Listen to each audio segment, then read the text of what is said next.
Episode 5 of The Ghost Pirates by William Hope Hodgson. Far out on the open sea, where no wireless can call for help and no shore can see what happens after dark, the packet ship Mortzestus has reached the final stage of her haunting.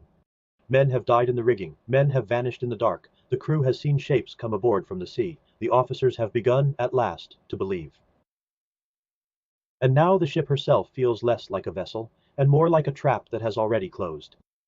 At the heart of the last watch is Jessup, young A.B., practical to the end, the man who saw first and understood last. There is Tammy, the apprentice, frightened, loyal, too young for any of this, yet still beside Jessup when the end comes.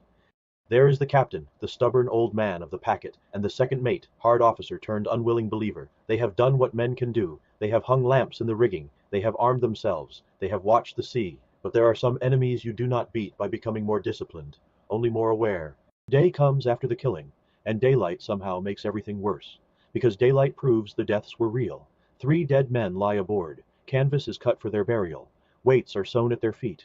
The old packet creaks quietly on an almost glassy sea, while the sailmaker measures the dead as though preparing ordinary cargo.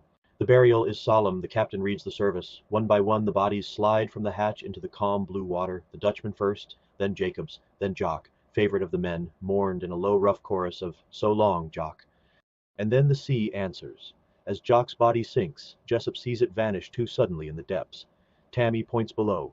There, under the water, something huge and shadowy is becoming clearer. Not one shape, several. Dark forms lying or moving beneath the ship like waiting craft in another element. Things under the sea where no ship ought to be.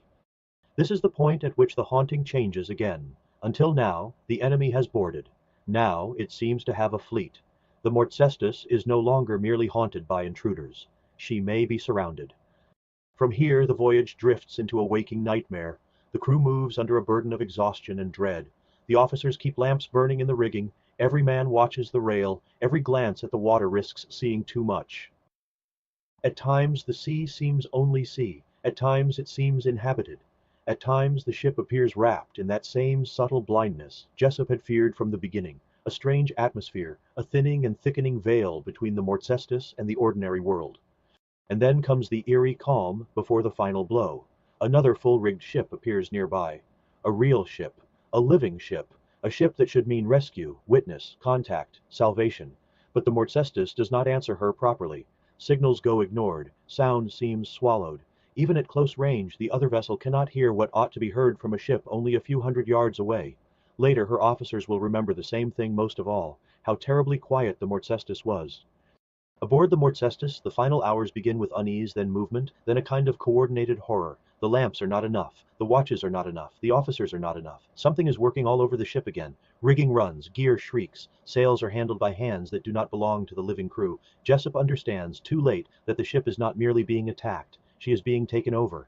The mist thickens, voices are muffled, shapes move through whiteness. Tammy is with Jessup on the house. Around them the ordinary ship is disappearing. Above them yards are mast-headed, gaskets tumble free, courses and upper sails are loosed with terrifying speed, not by a noisy crew, not by shouted orders, by a multitude working in inhuman silence. Jessup can hear men crying out around the ship. Desperate short fights break out in different patches of mist. There are screams, chokes, scuffles, bodies dragged or struck, and then silence again. Tammy gives one sudden cry behind him, and is gone. No farewell, no last speech, just one swallowed scream in the fog. Now the ghostly labor reaches its terrible purpose. The yards are squared, the sails fill, and the Mortzestus begins to cant forward. At first it is only a slope, then the slope steepens, then the bows drive down. Jessup clings to the winch, while the house beneath him tilts and the sea climbs aboard.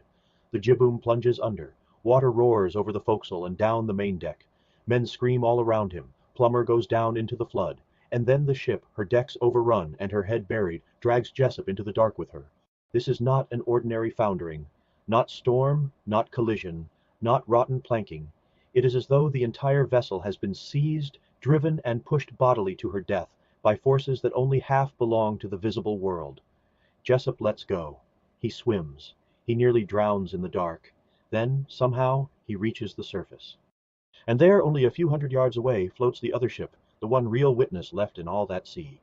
A boat comes out. Jessup is hauled aboard alive. alive but carrying a story that almost no official record will ever dare tell, because once he is safe he already knows what the logbook will say. It will say the Mortzestus was sighted, it will say she failed to communicate, it will say she settled by the head and foundered, it will say one sailor named Jessup was rescued, unable to explain the catastrophe, and that, Jessup knows, will be the lie civilization tells whenever the sea reveals one of its real secrets.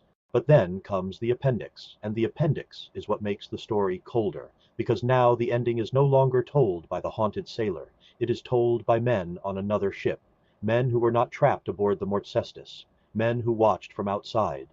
From the Sangir, the officers report that they came up with the Mortzestus in fine weather and signaled her. She never answered. Even at only a few hundred yards distance, they could not hear her bell, her orders, or the ordinary uproar of men shortening sail. She was silent in a way no healthy working ship should ever be silent. Then in the dusk they saw something else, a sort of moving mist along her side, perhaps men going up, perhaps boarders coming aboard. Even they are not fully sure. Then a thick mist gathered round the Mortzestus like a wall. All sound was cut off. Yet above that mist her masts and spars remained visible. The officers of the Sangir watched, unable to hear a thing, as sails were loosed, yards were mast-headed, and then squared. They saw the sails fill on the Mortzestus, while their own sails nearby still slatted in light air.